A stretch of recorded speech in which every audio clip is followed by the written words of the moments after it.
wabarakatuh. Perkenalkan, kami dari kelompok 2, di mana kami beranggotakan 4 orang, dan saya sendiri Muhammad Adib Alfian dengan NIM L0223-028, dan teman saya Yudhistira Jalu Herlambang dengan NIM L0223-048. Saya Iksandria Gatama dengan NIM L0223-018.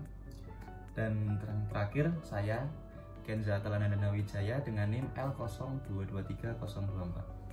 Baik, di sini kami dari kelompok 2 mengambil topik di mana topiknya sendiri yakni terkait dengan transparansi dan etika dalam zonasi PPDB dengan sub judul yakni menghindari manipulasi data untuk kepentingan pribadi.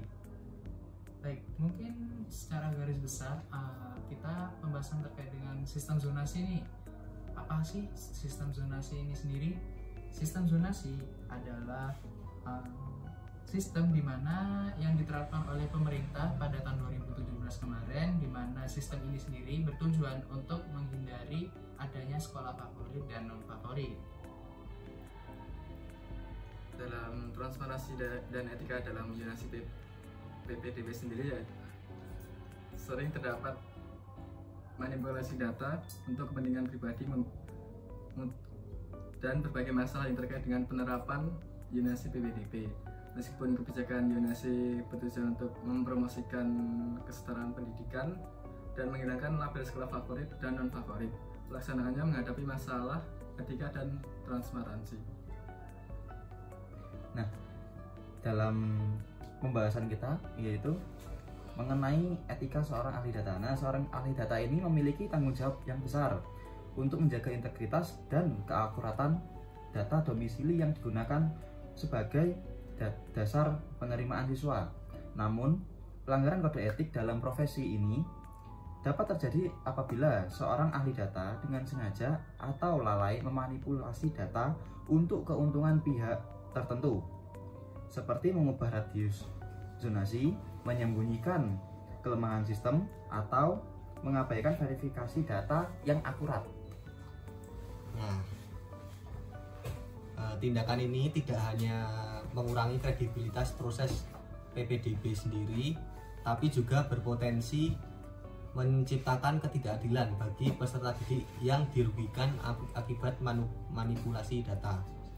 Sehingga penting bagi ahli data untuk berpegang teguh pada prinsip-prinsip transparansi, keadilan, dan akuntabilitas agar tujuan kebijakan zonasi untuk mewujudkan pemerataan akses pendidikan dapat tercapai secara efektif tanpa adanya praktik manipulatif yang mengorbankan integritas profesi dan hak-hak calon siswa.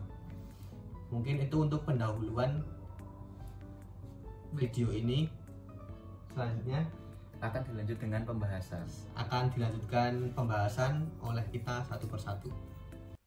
Nah, setelah kita membahas mengenai apa itu zonasi PPDB dan juga apa itu seorang ahli data, maka pada pembahasan kali ini saya akan membahas mengenai tentang pelanggaran-pelanggaran kode etik apa aja sih yang bisa dilakukan oleh seorang ahli data di dalam konteks zonasi PPDB.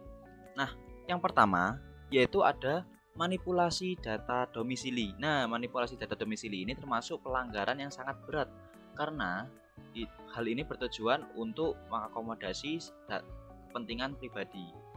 Nah, jika seorang ahli data telah memanipulasi data domisili, maka hal ini tidak hanya melanggar kode etiknya, tapi juga melanggar hukum dan bisa berakibat dengan sanksi pidana. Yang kedua, yaitu ada pengabaian kewajiban transparansi. Nah, seorang ahli data sendiri ini dituntut untuk menjaga transparansi dalam setiap tahap pengolahan datanya. Ketika seorang ahli data gagal untuk menyembunyikan atau mengkomunikasikan kelemahan dalam sistemnya, seperti ketidaktepatan zonasi, pemetaan zonasi. Nah, ini mereka telah melanggar prinsip transparansi. Hal ini menciptakan ketidakadilan bagi peserta didik yang mengandalkan keabsahan data untuk mendapatkan akses pendidikan yang adil. Yang ketiga, yaitu konflik kepentingan. Nah, Jika seorang ahli data memanfaatkan posisinya untuk memprioritaskan peserta didik tertentu berdasarkan permintaan pihak eksternal atau pihak ketiga, seperti contohnya pihak keluarga atau kenalannya, ini merupakan pelanggaran yang cukup serius terhadap prinsip etika profesionalisnya. Kode etik melarang seorang ahli data untuk memprioritaskan kepentingan pribadi atau pihak ketiga di atas prinsip objektivitas dan juga keadilan. Yang keempat, pemalsuan hasil analisis atau pemetaan data. Sebagai bagian dari kode etik, ahli data diwajibkan melakukan analisis data dengan jujur dan tidak memalsukan atau memodifikasi hasil sesuai keinginan pihak tertentu. Jika seorang ahli data memalsukan hasil pemetaan zonasi, misalnya dengan mengubah jarak atau menghapus wilayah tertentu dari sistem untuk kepentingan kelompok tertentu, maka mereka telah melanggar integritas profesional serta kode etik yang menuntut keakuratan data. Selanjutnya, yang kelima, yaitu kelalaian dalam verifikasi data sendiri.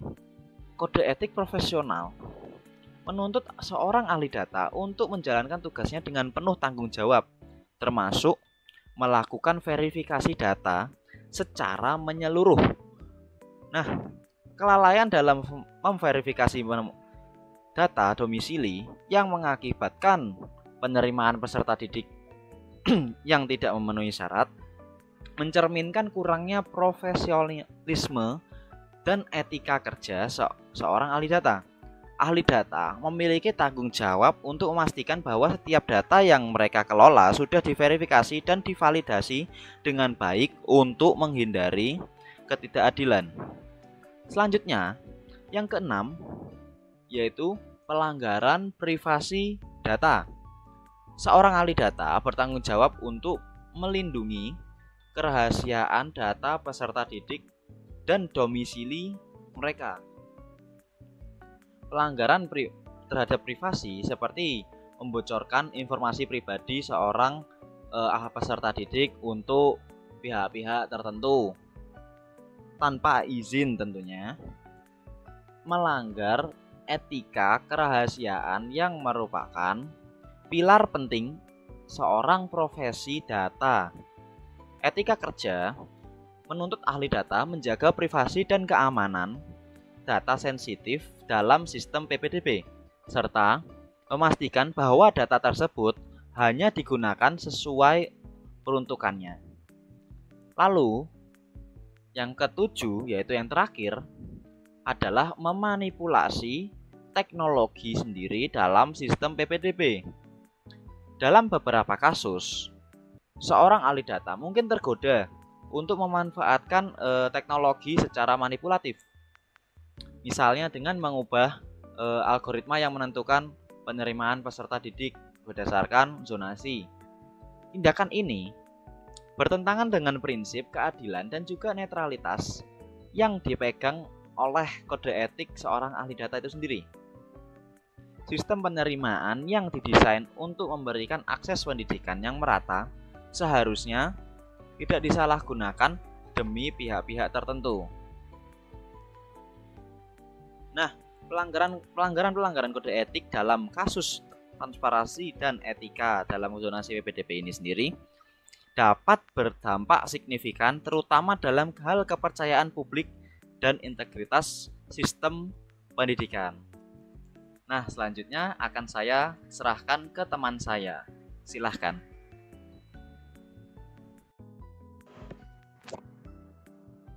Baik, selanjutnya yakni terkait dengan dampak terhadap pelanggaran kode etik, di mana pelanggaran kode etik dalam kasus transparansi dan etika dalam zonasi PPDB dapat berdampak signifikan, terutama dalam hal kepercayaan publik dan integrasi sistem pendidikan sendiri. Di sini kami dari kelompok 2 ada 6 dampak dari pelanggaran kode etik itu sendiri, di mana 3 yang pertama yakni dampak secara internal dan 3 lainnya yakni terkait dengan dampak secara eksternal. Oke, mungkin langsung aja dampak ke internal sendiri, yakni yang pertama menurunkan moral staff itu sendiri, di mana pelanggaran etika dapat menyebabkan penurunan moral di antara staf yang mematuhi kode etik, yang mana mereka mungkin merasa frustasi atau kecewa dengan kurangnya integritas dalam proses PPDB itu sendiri. Selanjutnya, merusak reputasi internal, di mana dalam hal ini yakni sistem dari PPDB itu sendiri. Jika pelanggaran terungkap, ini dapat merusak reputasi institusi atau organisasi di mata karyawannya sendiri, di mana karyawan mungkin kehilangan kepercayaan pada kepemimpinannya. Kepemimpinan dalam artian ini yakni pelaksanaan PPDB yang diadakan pada tahun itu. Selanjutnya yakni penurunan kualitas keputusan, di mana pelanggaran etika dalam proses zonasi dapat menghasilkan keputusan yang tidak adil, mengurangi kualitas pendidikan yang diterima oleh siswa.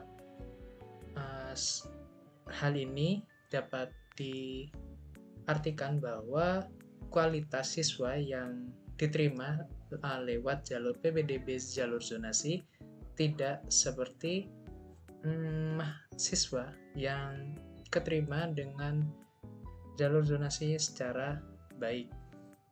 Selanjutnya yakni dampak terhadap pelanggaran kode etik secara eksternal, yakni pertama, penurunan kepercayaan publik, di mana masyarakat dapat kehilangan kepercayaan pada sistem zonasi PPDB dan institusi pendidikan yang menerapkan jika pelanggaran etik ini terjadi. Hal ini juga bisa mengurangi dukungan publik dan kepercayaan terhadap sistem pendidikan. Selanjutnya yakni ketidakadilan bagi siswa dan orang tua, di mana pelanggaran etika dapat menyebabkan ketidakadilan dalam distribusi peluang pendidikan, di mana siswa seharusnya berhak mendapatkan tempat, mungkin tidak mendapatkannya dikarenakan ketidakadilan itu sendiri. Dan yang terakhir yakni tuntutan hukum dan sanksi yang didapatkan oleh institusi itu sendiri, di mana institusi yang terlibat dalam pelanggaran kode etik dapat menghadapi tuntutan hukum dan sanksi dari pihak berwenang. Hal ini dapat menyebabkan dampak finansial yang signifikan dan merusak reputasi instansi di mata publik. Mungkin selanjutnya ya bakalan dibahas oleh teman saya. Pelanggaran kode etik dalam kasus transparansi dan etika dalam zonasi PPDB dapat berdampak signifikan, terutama dalam hal kepercayaan publik dan integritas sistem pendidikan. Seorang ahli data yang melakukan pelanggaran kode etik dalam zonasi PPDB dapat menghadapi sejumlah sanksi, tergantung pada tingkat pelanggarannya, regulasi yang berlaku, serta kebijakan institusi atau pemerintah daerah. Sanksi itu berupa seperti yang pertama, sanksi administratif. Ahli data dapat menerima peringatan tertulis, penurunan jabatan, skorsing, atau bahkan pemecatan dari posisinya jika terbukti memanipulasi data untuk keuntungan pribadi atau pihak tertentu. Sanksi administratif biasanya dilakukan untuk sebagai langkah pertama untuk pelanggaran kode etik yang dianggap signifikan dalam sistem pendidikan. Yang kedua, sanksi perdata dan pergantian kerugian. Dalam kasus di mana manipulasi data mengakibatkan kerugian material, instansi atau pihak yang dirugikan dapat menuntut penggantian kerugian melalui jalur perdata. Terus yang ketiga, sanksi pidana. Jika manipulasi data dilakukan dengan pemalsuan dokumen dan pelanggaran hukum yang berkaitan dengan integritas data dan sistem informasi, ahli data dapat dikenai sanksi pidana. Berdasarkan Undang-Undang Informasi dan Transaksi Elektronik atau UITE dan Kitab Undang-Undang Hukum Pidana atau KUHP, pemalsuan atau penyalahgunaan data publik dapat dikenakan pidana penjara atau denda berat, terutama jika terbukti adanya unsur kesengajaan dan penipuan. Terus selanjutnya ada sanksi penarikan sertifikasi profesi. Bagi seorang ahli data yang memiliki sertifikasi profesional seperti dalam analisis data atau pengelolaan data digital, pelanggaran kode etik yang dapat menyebabkan penarikan atau pencabutan sertifikasi dari lembaga pemberi sertifikasi. Yang kelima ada kerugian reputasi profesional. Selain hukuman formal, pelanggaran kode etik juga berisiko merusak reputasi ahli data dalam komunitas profesional. Dengan catatan pelanggaran, ahli data dapat menghadapi kesulitan dalam mendapatkan pekerjaan baru di bidang terkait karena rekam jejak etika sangat dipertimbangkan dalam profesi ini. Jadi, pelanggaran kode etik yang dilakukan oleh seorang ahli data saat zonasi PPDB mempengaruhi kepercayaan publik terhadap integritas proses PPDB. Pelanggaran ini tidak hanya merusak hak-hak peserta didik yang seharusnya dihormati, tetapi juga merusak profesionalisme ahli data di sektor pendidikan. Ahli data dapat memastikan tujuan zonasi untuk akses pendidikan yang adil dengan menjaga integritas, transparansi, dan netralitas data. Mungkin cukup sekian penjelasan yang dapat kami berikan, kurang lebihnya mohon maaf. Wassalamualaikum warahmatullahi wabarakatuh.